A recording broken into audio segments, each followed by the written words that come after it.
Hi hello ನಮಸ್ತೆ ಎಲ್ರಿಗೂ welcome back to my channel. ಯಾರಿಗೆಲ್ಲ ಹೇರ್ ಫಾಲ್ ಮತ್ತು hair growth premature hair greying problem ಇರ್ತೈತಿ ಅವರಿಗೆ ಈ ಆಯುರ್ವೇದಿಕ್ ಹೇರ್ ಆಯಿಲ್ ಬೆಸ್ಟ್ ಅಂತಲೇ ಹೇಳ್ಬೋದು.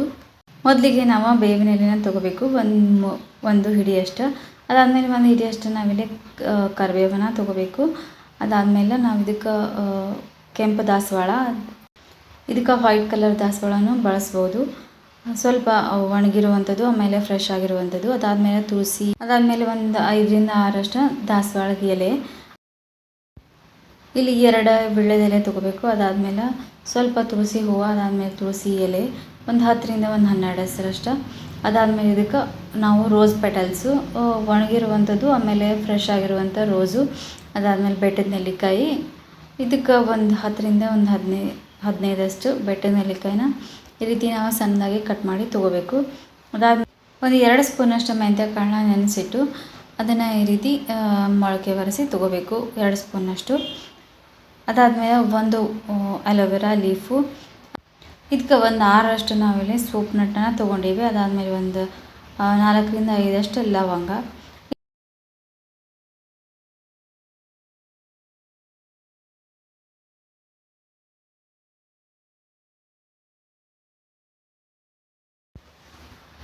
ಅದಾದಮೇಲೆ ಇದನ್ನು ನಾವು ಮಿಕ್ಸರ್ ಜಾರ್ಗೆ ಎಲ್ಲವನ್ನೂ ಹಾಕೋಬೇಕು.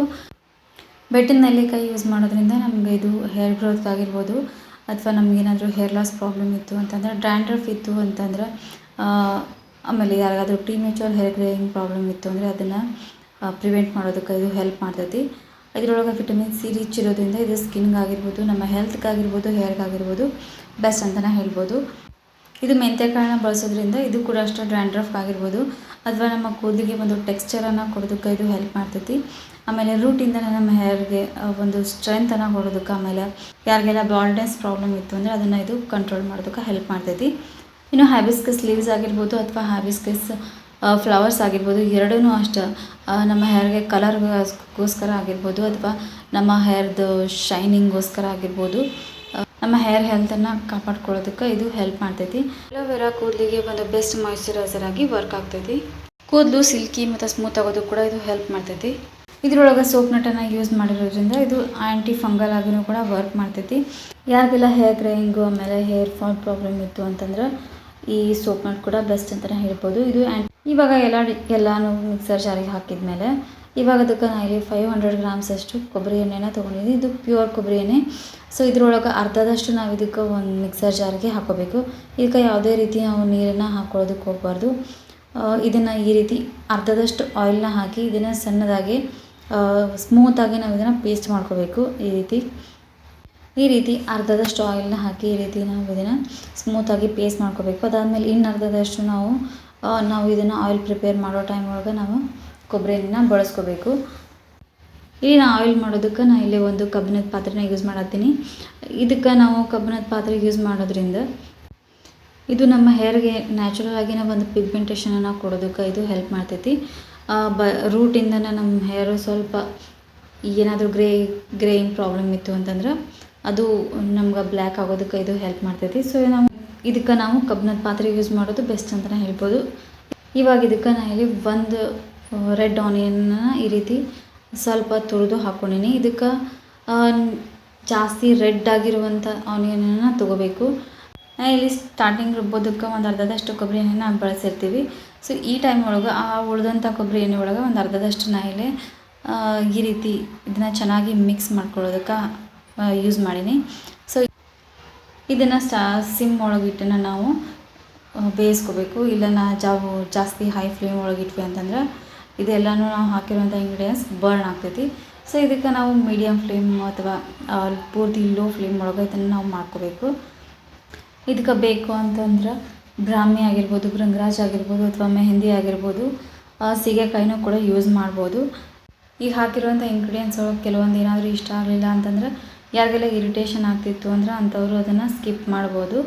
ಇದರೊಳಗೆ ನಾವು ತುಳಸಿ ಎಲೆ ಯೂಸ್ ಮಾಡಿರೋದ್ರಿಂದ ಯಾರಿಗೆಲ್ಲ ಸೈನಸ್ ಪ್ರಾಬ್ಲಮ್ ಇರ್ತೈತಿ ಅಂಥವ್ರಿಗೆ ತುಳಸಿ ಬೆಸ್ಟ್ ಅಂತಲೇ ಹೇಳ್ಬೋದು. ಈ ರೀತಿ ಇದ್ರೊಳಗೆ ಆಯಿಲ್ ಸಪ್ರೇಟ್ ಆಗಬೇಕು. ಆ ರೀತಿ ಇದನ್ನು ನಾವು ಚೆನ್ನಾಗಿ ಮೀಡಿಯಮ್ ಫ್ಲೇಮ್ ಒಳಗೆ ಈ ರೀತಿ ಚೆನ್ನಾಗಿ ಕುದಿಸ್ಕೋಬೇಕು.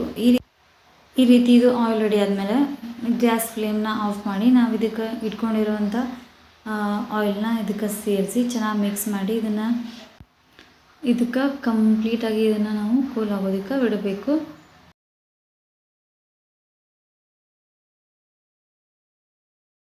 ಇದನ್ನು ಒಂದು ಕಂಪ್ಲೀಟಾಗಿ ಕೂಲ್ ಆದಮೇಲೆ ಇದನ್ನು ನಾವು ಒಂದು ಬಟ್ಟೆ ಒಳಗೆ ಈ ರೀತಿ ಚೆನ್ನಾಗಿ ಫಿಲ್ಟರ್ ಮಾಡ್ಕೋಬೇಕು.